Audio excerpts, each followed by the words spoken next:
స్వచ్ఛాంధ్ర స్వర్ణాంధ్ర కార్యక్రమంలో భాగంగా సీఎం చంద్రబాబు నాయుడు ఆదేశాల మేరకు శనివారం వినుకొండలో సింగిల్ యూజ్ ప్లాస్టిక్ నిషేధంపై చర్యలు వేగవంతం అవుతున్నాయి. ఈ సందర్భంగా శనివారం వినుకొండ ఎమ్మెల్యే జీవి ఆంజనేయులు ప్రజలు, వ్యాపారులకు కీలక సూచనలు చేశారు.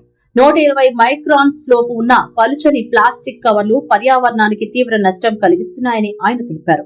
ఈ కవర్లు వందల సంవత్సరాలు భూమిలోనే ఉండిపోయి కాలుష్యాన్ని పెంచుతున్నాయని ఆవేదన వ్యక్తం చేశారు. వేడివేడి ఆహార పదార్థాలను ఇటువంటి ప్లాస్టిక్ కవర్లలో పెట్టడం వల్ల అవి కరిగి ఆరోగ్య సమస్యలకు దారితీస్తాయని చెప్పారు. దీర్ఘకాలంలో క్యాన్సర్ వంటి వ్యాధులకు కారణమవుతున్నాయని హెచ్చరించారు. ప్రస్తుతం 25 నుండి 30 సంవత్సరాల యువతలో కూడా క్యాన్సర్ కేసులు పెరుగుతున్నాయని, ఇందుకు ప్లాస్టిక్ వినియోగం ఒక కారణమని పేర్కొన్నారు.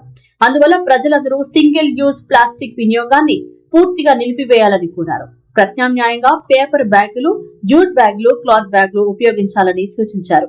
వ్యాపారులు సింగిల్ యూజ్ ప్లాస్టిక్ విక్రయిస్తే చట్టపరమైన చర్యలు తీసుకుంటామని ఎమ్మెల్యే స్పష్టం చేశారు. నిబంధనలు ఉల్లంఘించిన వారిపై కఠిన చర్యలు తప్పవని హెచ్చరించారు. దానివల్ల క్యాన్సర్ వ్యాధులు వస్తున్నాయి. 25 ఏళ్లకి 30 సంవత్సరాల యువకులకు కూడా ఈరోజు క్యాన్సర్ వ్యాధి వస్తుందంటే ఎంత బాధ ఒక్కసారి ఆలోచించండి. అందుకే వినుకొండ పట్టణ ప్రజల్ని, పల్నాడు జిల్లా ప్రజల్ని కోరుతా ఉన్నా, ముఖ్యమంత్రి చంద్రబాబు గారు మరి ఆదేశించిన విధంగా ఈ సింగిల్ ప్లాస్టిక్ ని నివారించండి.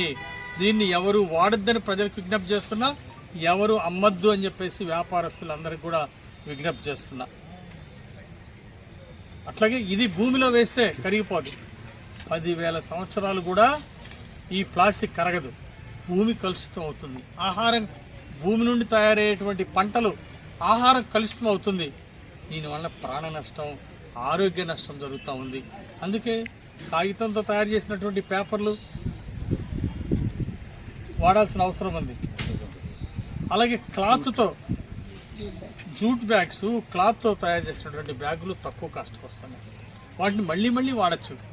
కాబట్టి క్లాత్ బ్యాగులు, జూట్ బ్యాగులు, పేపర్తో తయారు చేసినటువంటి బ్యాగులు విరివిగా ప్రజలు వాడాలని, ఇలాంటి 120 మైక్రాన్స్ లోపు ప్లాస్టిక్ని దయచేసి వాడొద్దని ప్రజలందరికీ విజ్ఞప్తి చేస్తూ, దయచేసి షాపులు వాళ్ళు కూడా గవర్నమెంట్ పెట్టిన నియమాలని, రూల్స్, రెగ్యులేషన్స్ పాటించాలి.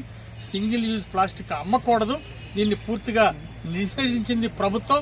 దీన్ని గమనించి షాపు